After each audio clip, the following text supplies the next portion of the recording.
The fluorescent lights of the emergency room buzzed overhead like angry wasps, but Rachel couldn't hear them anymore. All she could hear was the doctor's voice, distant and hollow, explaining that there was nothing more they could do. Her mother's hand, once warm and reassuring through every scraped knee and broken heart of Rachel's 32 years, lay still and cool in her own. The machines had been turned off. The steady beep that had kept vigil for 3 days had fallen silent, and in that silence, Rachel felt something inside her chest crack open, spilling grief into every corner of her being. "I'm so sorry," the nurse whispered, touching Rachel's shoulder with practiced gentleness. But sorry couldn't bring her mother back. Sorry couldn't rewind to last Tuesday when Rachel had been too busy with work emails to answer her mom's call. Sorry couldn't undo the massive stroke that had stolen her mother away in the middle of a sunny afternoon while she watered her tomato plants. Rachel stumbled out of the hospital into a world that had no right to keep spinning. The September sun hung low in the Chicago sky, painting everything gold, as if the universe didn't understand that nothing would ever be golden again. Her phone buzzed incessantly in her purse, probably her boss wondering why she'd missed the presentation. She couldn't bring herself to care. The train ride home was a blur of faces, none of them her mother's, and that felt like a cosmic cruelty. Rachel pressed her forehead against the cool window and watched the city streak past. She got off at her stop automatically, her feet remembering the way, even as her mind floated somewhere else entirely. That's when she saw her, a young woman, maybe 19 or 20, sitting on the bench outside the coffee shop with a cardboard sign propped against her worn backpack. "Homeless! Anything helps. God bless." Her hair was matted, her clothes stained, but her eyes held something Rachel recognized in that moment. Something raw and true and utterly human. Fear, exhaustion, and underneath it all, a flicker of hope that tomorrow might somehow be better than today. Rachel almost walked past. She had her own devastation to carry, but something made her stop. Something in those eyes that reminded her of what her mother would do, what her mother had always done. Her mom had been the woman who brought Christmas presents to the janitor's kids, who paid for the groceries of the struggling single dad in line behind her, who saw people, really saw them, when the rest of the world looked away. "Hey," Rachel heard herself say. The young woman looked up, startled, defensive. "Have you eaten today?" The girl's chin lifted. "I'm fine. That's not what I asked." Rachel's voice was softer than she expected it to be, considering her heart was currently in 1,000 pieces. They looked at each other for a long moment. Then the girl's shoulders sagged. "No." 20 minutes later, they sat across from each other in a corner booth at the diner, and Rachel watched as the girl, whose name was Maya, devoured a burger and fries like it was the first real meal she'd had in days. It probably was. "Thank you," Maya said between bites, and there was wonder in her voice, as if kindness was a foreign language she'd almost forgotten. "Don't mention it," Rachel said, pushing her own untouched coffee in circles on the table. She didn't know why she was here, why she'd brought this stranger to dinner when she should be home, calling relatives, planning a funeral, falling apart in private like respectable people do. "You okay?" Maya asked, and the question was so unexpected, so clearly genuine that Rachel felt tears spring to her eyes. "My mom died. Today. 2 hours ago." The words came out flat, impossible. Maya set down her burger. "I'm sorry." I'm really sorry." They sat in silence for a moment, two women drowning in different oceans, finding each other on the wreckage. "My mom kicked me out," Maya said finally, "when I told her I was pregnant. Said I'd made my bed, now I had to lie in it."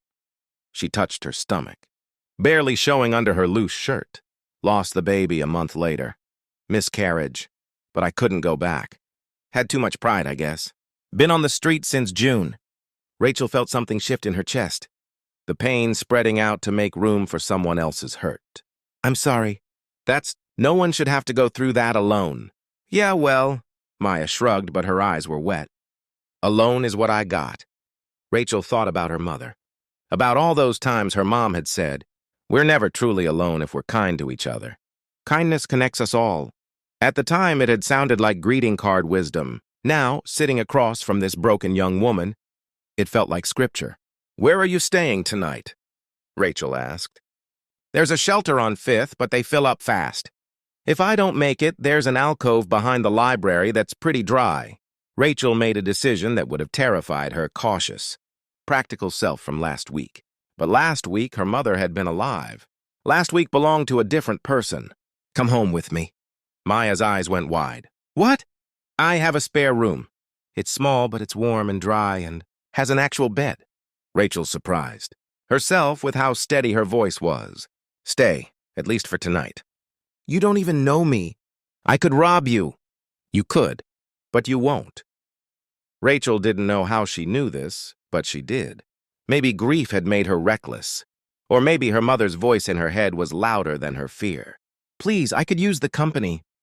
The truth of it hung in the air between them. Rachel had family, sure.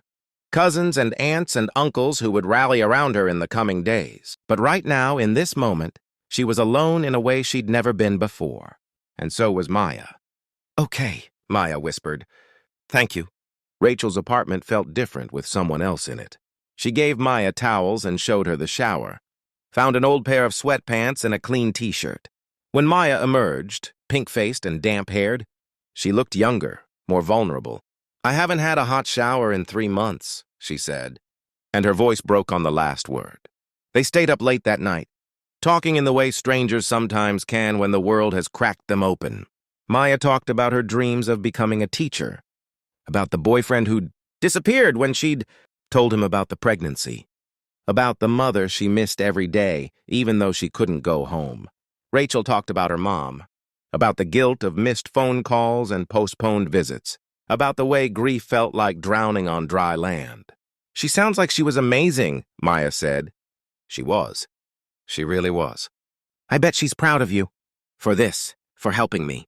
Rachel felt tears slide down her cheeks. I hope so. I really hope so. One night turned into 2, then 3. Rachel dealt with funeral arrangements while Maya helped clean the apartment. Cooked simple meals was just there in that quiet, comforting way that grief sometimes needs. They didn't talk much about the future. The present was hard enough. The funeral was on a gray Thursday. The church was packed with people whose lives Rachel's mother had touched, all with their own stories of kindness received. Rachel stood at the podium to deliver the eulogy, her hands shaking, and looked out at the sea of faces. And there, in the back row, was Maya, wearing a dress Rachel had helped her pick out at Goodwill, crying for a woman she'd never met. Something clicked into place then, some understanding that her mother's legacy wasn't just in the past, in all the good she'd done. It was in what happened next, in whether Rachel would carry that torch or let it go dark. After the service, as people filtered past with condolences and casseroles, Rachel found Maya waiting by the car. Thank you for coming, Rachel said. Thank you for letting me. Maya twisted her hands together. I've been thinking, I should probably go. You've been so kind, but you've got your own stuff to deal with, and I've imposed long enough. Where would you go? I don't know. I'll figure it out. I always do. Rachel looked at this young woman who'd wandered into her life at its darkest moment and somehow made the unbearable a little more bearable. She thought about what her mother would say, but she already knew. Stay, Rachel said. Not just tonight. Stay. We'll figure out the rest together. Rachel, I can't ask you to... You're not asking. I'm offering. You want to be a teacher?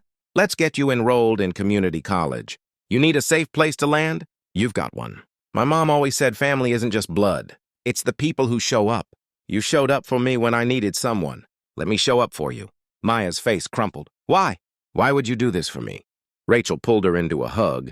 This stranger who was becoming something more, something like chosen family.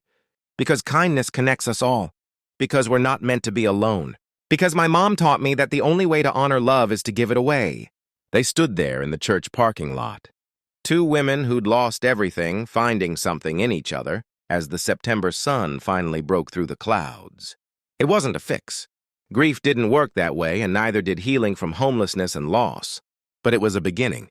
3 months later, Maya enrolled in her first college class.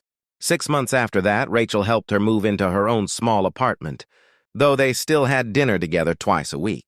A year after that day in the hospital, Rachel scattered her mother's ashes in the garden where she'd grown her tomatoes. and Maya stood beside her holding her hand. "I wish I could have met her," Maya said. Rachel smiled through her tears. "You did, in a way. Every time I choose kindness, that's her. Every time you help someone else, that's her too. She's in all the love we pass forward." And it was true. Rachel's mother lived on in the community college scholarship Rachel established in her name. She lived on in the homeless youth shelter where Rachel and Maya volunteered. She lived on every time Rachel chose to see the humanity in another person, to stop and help, to refuse to let pain make her smaller. Title her, that's what the homeless sometimes say, isn't it? Title her, help her, see her. Rachel had titled Maya that day by stopping when the rest of the world walked past. But Maya had titled her too, had reminded her in the midst of devastating loss that we save ourselves by saving each other. The greatest inheritance Rachel's mother left wasn't money or possessions. It was the understanding that kindness is never wasted, that love multiplies when we give it away, and that in our darkest moments, we find our truest light by becoming light for someone else. Every day, Rachel tried to live up to that legacy. Some days were easier than others, but every day she tried. And in the trying, in the choosing to be kind even when it's hard, especially when it's hard, she kept her mother alive in the only way that really matters. By passing the love forward, by titling those the world tries to erase, by remembering that we are never truly alone if we refuse to let each other be.